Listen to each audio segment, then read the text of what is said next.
Hey guys, welcome back to my channel, My Hectic Life. I'm Diana, and I'm here to give you the inside scoop of how hectic my early morning Sunday was. Stay tuned. Okay, so around maybe 2:45, 3 a.m., we'll say Saturday night into Sunday morning, my husband woke up in a coughing fit. He just started coughing to the point of gagging. Sorry if it's TMI, but he could not catch his breath. He could not stop coughing. He could not calm down. Nothing was working. I offered him a bottle of water. He took a few sips of that. It honestly made it worse. After I gave him the water, that led him into starting these little hiccup burps. And at this point, he's completely panicking. He has no idea what's going on. He doesn't understand. He kept saying, I can't breathe. And I'm trying to calm him down because while he's saying I can't breathe, he's coughing and pacing the room.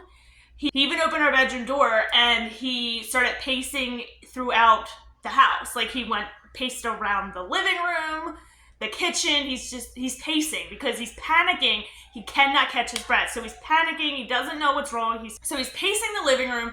He's freaking out. He doesn't know what's happening. He's literally going living room to kitchen, back to bedroom. He's just pacing. And it's 3 o'clock in the morning. This is not the first time that my husband has had some kind of panic when he woke up. So I'm trying to calm him down because I'm thinking this is probably one of the, what it always is. He's probably having an anxiety attack. Sometimes he wakes up from his sleep with them, very rarely, but once in a while he'll wake up with a panic attack. So I'm like, okay, he's probably having one, but he can't calm down because he usually doesn't wake up coughing. So that was what was freaking me out, and that was really scaring him, was that he's coughing and he can't stop coughing, so he can't catch his breath. But he's also pacing around the house. So now I'm like, okay, you need to sit down, please, because the more you pace, the more you're stimulating your heart rate. You're never going to calm down if you keep wandering in the house. Just sit down for a second, take quite a few deep breaths. You need to give me information. He looked at me dead in my eyes, and he has never said this to me before. He goes, I'm terrified. Call 911. Granted, I usually would just drive him to the hospital if this was something that has happened in the past. He's had panic attacks or anxiety attacks, however you want to call them. He's classified as panic attacks to the point of the fact that he needs to go to the hospital because he cannot, but I would drive him. But like I said, at this point, I've now checked the clock. It's 3:15 in the morning. My son's dead asleep. Mackenzie is dead asleep, and Carlin had just woke up from a bad dream and climbed in our bed, she had just fallen back to sleep, which is why when he started coughing, he scared her awake. But I'm looking at him, and he's looking at me, he goes, I don't want to drag the children out. I don't want to scare them. Call 911 right now. I'm scared. So it's 3:15 in the morning, and I'm like, he looks at me and he's like, I'm terrified. Call 911. I cannot breathe. I can't catch my breath. I feel like my heart's racing, and now my arms are starting to feel numb. And I was like, okay, now that's a new symptom, the numb arms. Now I'm internally panicking, but I'm that person in the family that will sugarcoat everything for the person that's panicking, or for my children or extended family, because I'll take all that burden on and I'll internalize. So I'm the strong one because I've always had to be. So I am freaking out now, and not showing him that I'm freaking out, but inside I'm freaking out. Now I also have anxiety. So now I'm having a panic attack, or I'm having an anxiety attack, but I'm not showing him. And I don't want to show him that I'm scared because he's already terrified. So I'm trying to be strong, and I'm like, okay, I'm going to call 911. They're going to ask me, what is wrong with you? Because at this point, he's not even telling me a lot. He's just telling me that he can't catch his breath and his arms are numb. So I immediately am thinking, oh my God, my 36-year-old husband is having a freaking heart attack. And I'm scared, but I'm not showing him. So I'm like, okay, let me call 911. So the first thing that she does is ask me my address. I give her my address. Then she asks me my name, and I tell her my name, and I say I'm calling for my husband. And then she asks him his name, give him his name, she asks his age, and she then asks me what is wrong. And I said, well, I'm not 100% sure what's wrong, but he's having chest pains, because at this point he's now told me, I'm having chest pains, my arms are numb, I feel like I can't breathe, can't catch my breath. He's also still on and off coughing and doing the weird hiccup burps. So she goes, okay, so what is her symptoms? And I said, well, he's telling me he's having chest pains. His arms are feeling numb and like jello-y. He says he can't catch his breath very well. He's having trouble like inhaling, catching his breath. He's also having these weird hiccup burps, and this all stemmed from him waking up, like taking a big gas and then coughing, and he coughed for a good 10 minutes of like hard, intense coughing. And she said, okay, does he have any history of heart attack or angina? And I said, he has never had any heart issues or heart attack, nothing like that. I said, I don't know if you would classify this as an angina, but he does have acid reflux. He's had heartburn. And she said, okay, I'm going to send someone over there, stay on the phone with me. And I said, okay. And she goes, okay, this is what I want you to do. I want you to tell him to sit down, because he needs to try to relax and calm down as best he can right now. And then I need you to go make sure your front door is unlocked, is open, and if you have a porch light, please put your porch light on. I said, okay, so I told my husband, sit down. I'm going to go, and also make sure if you have any pets, your pets are like, locked up or out of the room or, put away. So I said, okay, and she said, I'm going to hang up now. If anything happens between now and the time the ambulance arrives, call back immediately and let us know. And, I guess they'll go from there. I don't know what else they're going to do. I go, I hang up the phone and I put my phone down and I go over to my husband and I literally looked him in the eyes and I said, she literally said, sit down. So he finally sits down and he's now sitting. He's obviously not relaxed, but he's sitting, not pacing anymore. And I said, just sit down. I have to go do, to unlock the doors, turn the porch light on, make sure the dog is put away, and all this, because like I said, now I'm starting to panic really, because I'm having a massive anxiety attack at this point. So I needed to leave the room anyway, so him and my 4-year-old Carlin don't see that I'm starting to break down, because I'm getting really scared. So I go out, I unlock the front door, I open the front door, I turn on our porch light, I make sure that my dog is in with Kevin. He's usually sleeps in Kevin's room. Make sure the door's shut and both him and Kevin are sound asleep. So Kenzie fell asleep on the couch watching a Disney movie, and I didn't realize that she was sleeping on the couch. You can see Carlin in the little corner over there. Anyway, I didn't realize she was asleep on the couch. So I go to open the door and I turn the light, and all of a sudden I hear, what are you doing, Mommy? Are you leaving? It's dark out. And I was like, oh no. Now, I've mentioned before, Mackenzie has developmental delays. So I now have to explain to her that there are going to be random people walking into our house at this point 3:30 in the morning, and she starts panicking because she doesn't want that to happen. And she doesn't understand. So I said, okay, just stay where you are, because she's not going to go in her room now, because now she's scared and she's freaked out. So I said, stay where you are. I'm going to turn the TV back on, because now she's awake. I'm going to put a Disney movie back on. I gave her the remote. I said, here, pick a movie. And so now both my girls are panicking because their superhero daddy is sick to them. Something's wrong. They're scared. I look out the front door and I see a fire engine with just their lights on, but like No sirens or anything, thank God. So 3 firefighters walk in, and of course my Mackenzie sees this, and she's like, what's wrong with Daddy? Because she didn't know when I said there was people coming that it was meant firefighters and EMTs. So she instantly just started like semi-crying, and she goes, what's wrong with my daddy? Like, is he okay? And I was like, they're gonna make him better. They're just checking in. Daddy had a problem when he woke up this morning. He woke up, he was coughing, and he couldn't really breathe. Hi, Carlin. And he just needs to get a little checkup. Because it's kind of like the doctor coming to visit Daddy. So that way, you know, he can get better. So the firefighters are there. They're asking him a bunch of questions. And I don't know exactly what they were asking him because I was in the other room. And then the EMT, 2 EMTs walked in. And they go in and they were talking to him for a second. And at this point, I'm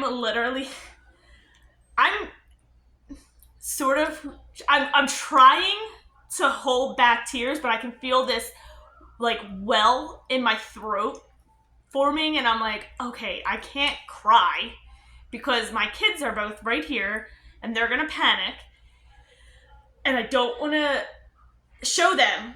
But this whole incident was just bringing me back to summer of 2019 when the same thing, well, it wasn't the same thing, but a similar situation happened with my mother, only she couldn't respond because she was already unconscious. But it started with a heart issue. So I'm thinking, oh my God, this is summer of 2019 all over again. I'm panicking, I'm having a freak out, I'm trying not to cry because all I keep thinking about is when my mom got in that ambulance, she got to that hospital, never came home. So bad, worst case, all scenarios are going through my head, and I'm thinking, this is my husband. What do? I can't go with him because I have 1 sleeping child and 2 crying little girls. We can't all fit in an ambulance. And at this point, I don't even know if he's going to the hospital because the EMT said to him, we're going to take you into the ambulance. We're going to hook you up to the machine in there. And I've never been in an ambulance, so I don't know what the machines are in there. I mean, I've seen, TV shows, but I don't know what they do, what they are. So he said, I'm going to take you into the ambulance and we're going to get you hooked up and monitor you real quick to see, what's going on. So he's out there for like 10, 15 minutes. And I'm like, okay, is he coming back in? Because I'm looking out the window in the front door and the ambulance is just sitting in front of my house. And they're not moving. Like I said, it's like 10, 15 minutes. I'm like, okay, are they letting him back in? Like, are they taking him? Are they going to tell me? Like, what's going on? All of a sudden, I hear a door shut, so I go back to the window to look because I'm holding Carlin and Kenzie, trying to make sure they're calm. They're calming down now. They're watching Frozen or something on TV. And I go look out the window, and I see the one EMT get out of the back of the car, walk to the front. I see all the lights turn on, like headlights and the siren lights turn on, but the siren doesn't turn on. And then within like 30 seconds, they drive away. And I was like, okay, I know it's not your job to tell me what's going on, but what the hell is going on? So I didn't know my husband had his phone with him. But I give it a few minutes, and I think I waited like 30 minutes because I know from experience that the ambulance has to leave, drive to the hospital, pull in, you have to get the patient out, and then you have to register the patient because if I call and he's not registered, I got no information. So of course I call, no information. He's not registered yet. And I'm like, it's been like a half hour. What do you mean he's not registered? Like, I wanted to call immediately, but obviously I knew I couldn't do that. So I called, got some information from the emergency room receptionist. He's here. He's not registered, but he is here. And I said, okay, where is here? Because, like I said, there's at least two hospitals that I know of within a few miles of my house. So I'm thinking he's at Kennestone, which is, I don't know, like 15, 20 minutes from my house. He actually ended up being at Cobb, which I didn't even know was there. It was only 3 miles from my house, thank God. So I'm like, okay. And she goes, well, you can call back give him like another half hour, then call back, because at that point he'll be registered and we may have a little bit more information as to what's going on with him. So I texted him and I said, look, I know you're probably getting a workup done, but when you get a chance, text or call me so I know what's going on. The girls are scared. I just want some information, whatever. Let me know what's happening.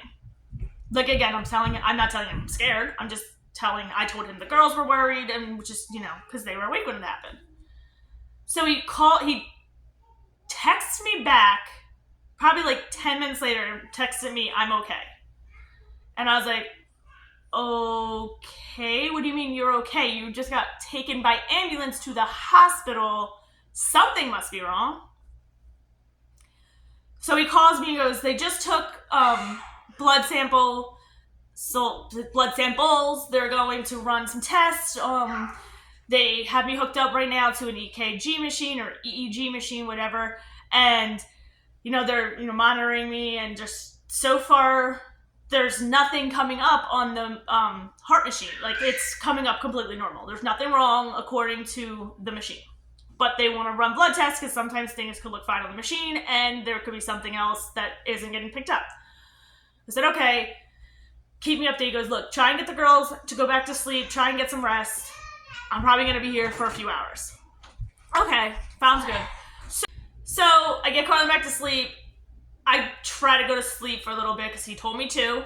And he calls me back around 5 a.m. and he's like, so the results in the EEG, EKG machines are clear. They're 100% normal.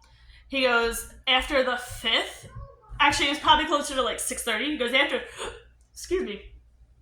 the 5th blood draw, they have found nothing wrong. And they are now thinking that it was probably a bout of acid reflux, which caused him to panic because he woke up having that uncontrollable cough.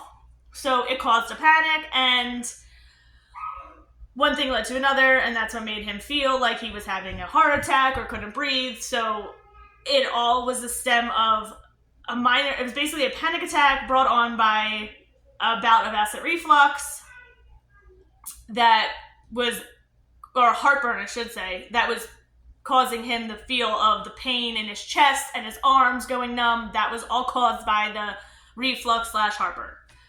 And the cough was caused by the heartburn because he was laying on his back. So it was rising up and it caused him to start coughing. And so they cleared him and they sent him home. So he calls me and I go pick him up. At this point, it's like 7:30, close to 8 o'clock a.m. So I go pick him up and we're driving home and he starts telling me how, I don't know if it was a nurse or a resident or whoever it was, this woman, doctor, starts to tell him that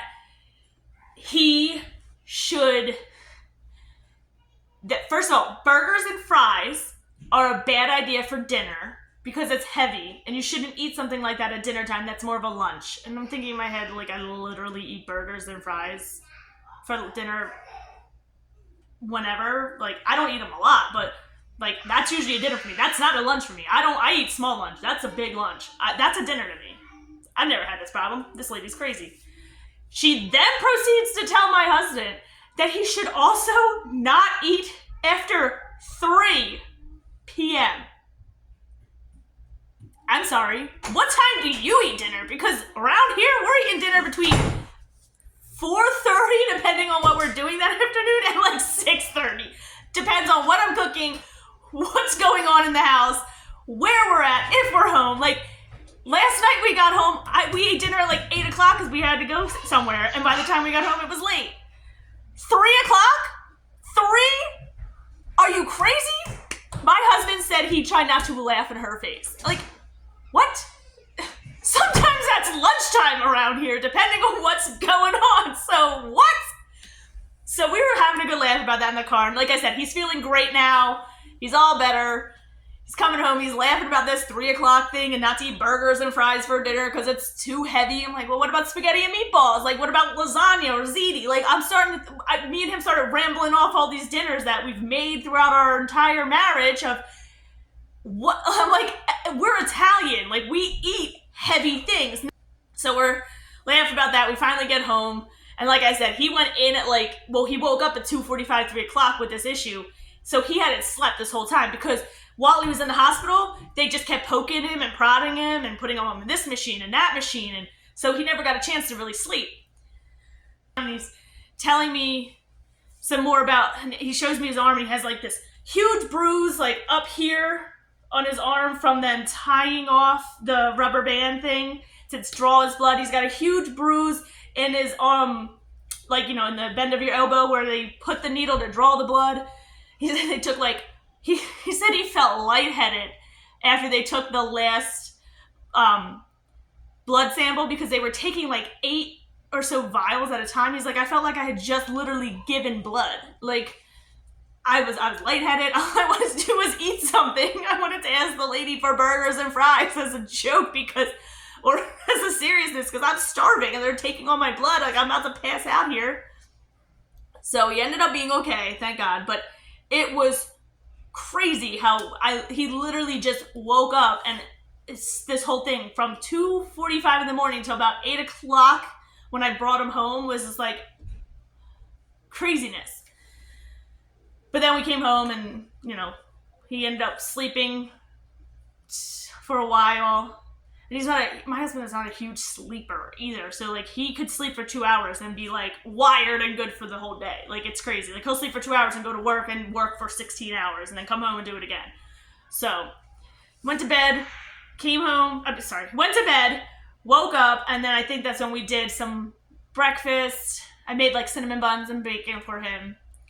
And then I was like joking, like, should you eat this bacon? Because, it's heavy. And then all day he kept saying, oh, I'm hungry. I'm like, well, it's close to 3 o'clock, so you better get your food in now because it's almost 3 o'clock. But, yeah, we just never heard that before. Like I said, he's gone to the hospital a few times now with panic attacks or acid reflux. And I've never heard the doctor once say, don't eat after 3 o'clock. Or tell him that, like, a burger and fries is too heavy. They've just told him, like, here's, like, a prescription for reflux medicine, or here's, if you want, I can prescribe you something for your panic attack, but she refuses to take anything for that, so that's kind of annoying, but whatever. But, so yeah, everything turned out well. Alright guys, well that was my story of how crazy hectic my early Sunday morning was, and everything that had happened. So please like and subscribe. Thank you.